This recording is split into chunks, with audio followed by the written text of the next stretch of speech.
चेन्नई शहर के बाहरी इलाके, लगातार गिरती बारिश और धुंधली स्ट्रीट लाइट्स। जरा सोचिए, इस सन्नाटे के बीच कुछ ऐसा पनप रहा था जिसने पूरे शहर की रातों की नींद उड़ा दी। मौत का एक ऐसा खामोश खेल जिसकी जड़ें आज में नहीं बल्कि दशकों पुराने अंधेरे में दबी थीं। मिडनाइट फाइल्स केस 302 के इस विश्लेषण में हम इंसान के दिमाग की उन खौफनाक परतों को खोलेंगे जिनकी शायद ही कोई कल्पना कर सके। कहा जाता है कि अतीत कभी पूरी तरह से दफन नहीं होता, वो किसी न किसी रूप में लौटकर जरूर आता है। और सच मानिए, इस केस में ये सिर्फ एक कहावत नहीं थी, ये एक बहुत ही डरावनी सच्चाई थी।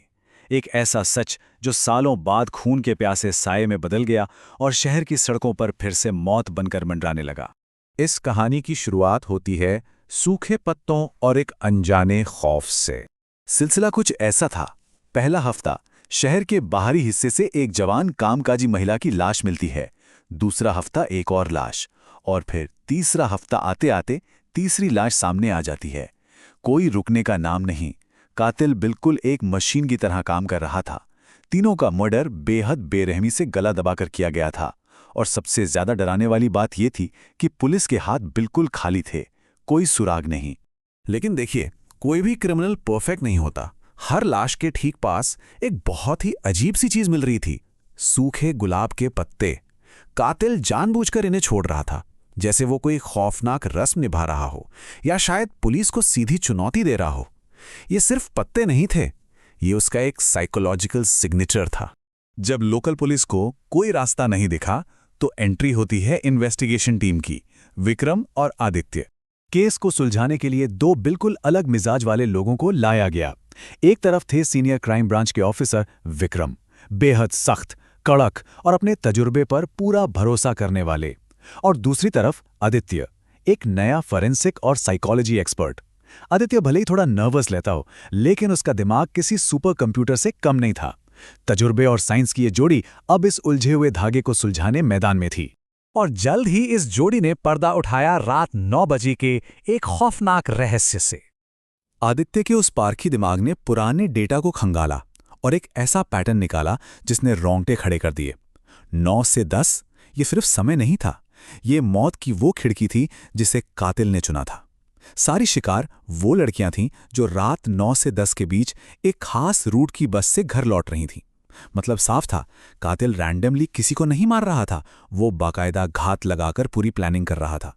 पैटर्न हाथ लगते ही पुलिस ने तुरंत उस बस रूट पर एक बहुत तगड़ा और गुप्त जाल बिछा दिया। लगा कि अब तो कातिल बचेगा नहीं, लेकिन वो पुलिस की सोच से भी कहीं ज्यादा शातिर निकला। उसने पूरे सर्वेलांस को चकमा दे दिया। और सबसे बुरी बात, पुलिस की नाक के ठीक नीचे से उसने एक चौथी लड़की का अपहरण कर लिया। पुलिस बस हाथ मलती रह गई। अब वक्त हाथों से फिसल रहा था और इन्वेस्टिगेशन जा पहुंची 25 साल पुराने एक खौफनाक सच तक। उस चौथी लड़की की जान दांव पर थी। इसी हताशा में पुलिस ने पुराने आर्काइव्स खंगाले और वहां से जो सच निकला वो किसी बुरे सपने जैसा था।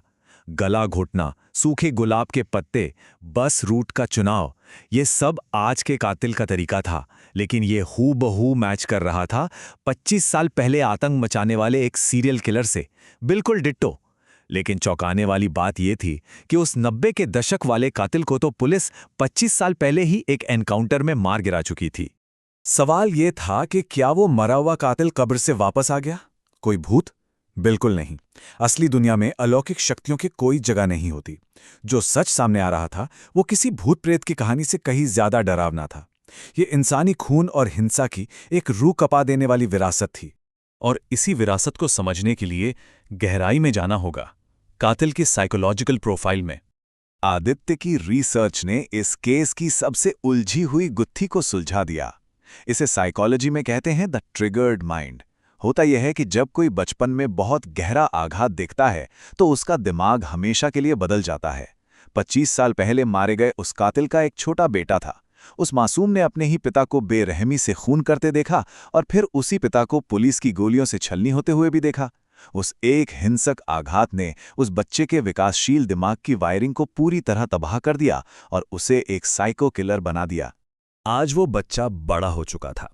वो कोई नया क्रिमिनल नहीं था, बल्कि वो बस अपने पिता के उसी काले और अधूरे खेल को बिल्कुल उसी तरीके से आगे बढ़ा रहा था।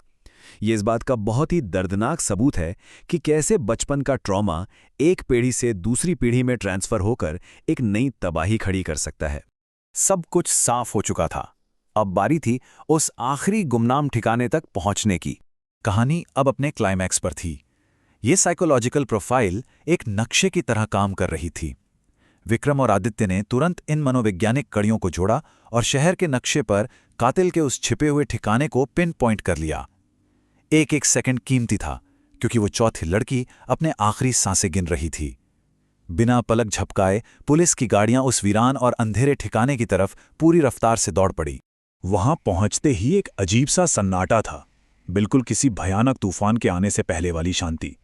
और फिर उस घुप अंधेरे में शुरू हुई एक जानलेवा और सांसें रोक देने वाली भिड़ंत।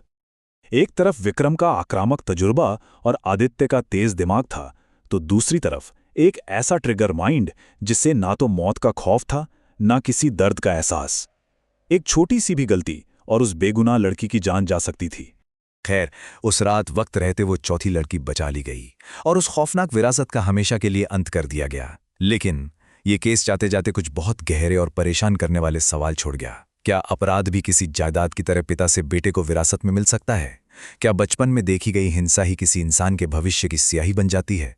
द ट्रिगर माइंड का यह विश्लेषण इंसानियत के इसी गहरे अंधेरे में झांकने पर मजबूर कर देता है।